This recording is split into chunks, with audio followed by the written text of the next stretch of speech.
Hi, welcome. In this video, I want to talk about mainstream dog trainers and why it is that, in terms of, again, in spite of what's happened in the dog training world, I talk about, again, I put out very specific information regarding the source of the problem at the very beginning. Again, even lining up with a parenting example. Okay, so if you look at the parenting example and consider, okay, how these trainers are painting the picture of change, it'll start making sense very quickly, okay, why so many people end up failing, okay, why dogs get the blame, why dogs end up being destroyed because of unresolved behavioral issues, just in general, why bad things are happening, and then how this even carries over into what's happening in the dog training world. Look at all the divisiveness, look at the confusion.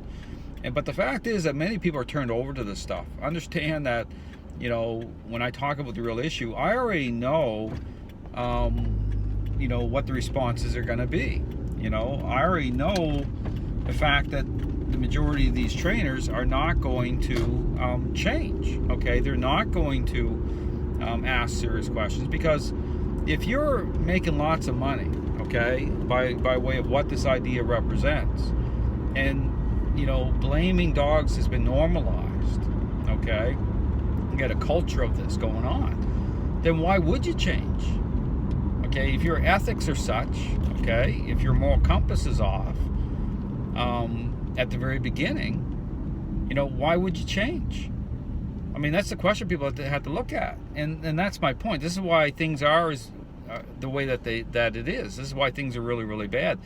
This is why things are getting worse, because there's no incentive for these trainers to change on their own, because to them, you know, life is good, okay?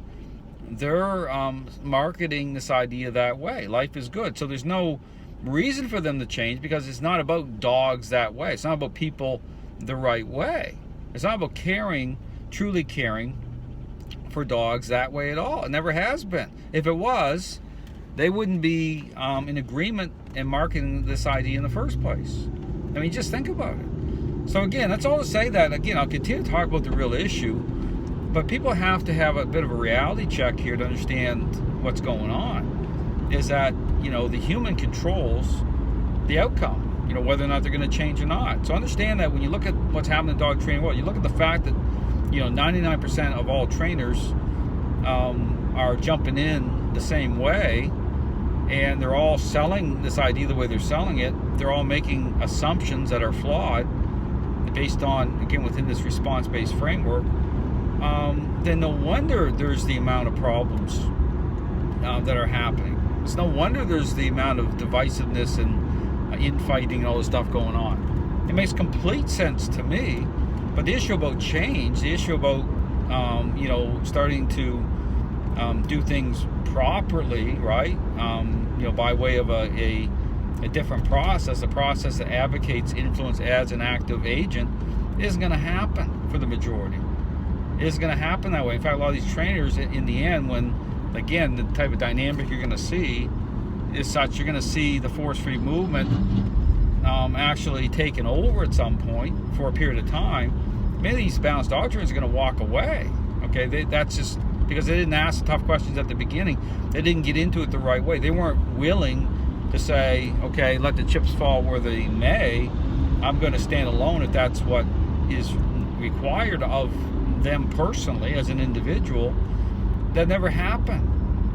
They never did that. They never, you know, they didn't identify with the truth that way. They identified with this idea a certain way, whether it's balanced or force-free, it doesn't matter. It's all the same thing. So all to say that, you know, reality check is that things are the way they are for a reason. There are no accidents or coincidences with what's happening in the dog training world. Everything's symptomatic. It's all heading to the place that I've mentioned before, how things are going to unfold, and it's going to continue on to that point. Thanks for watching.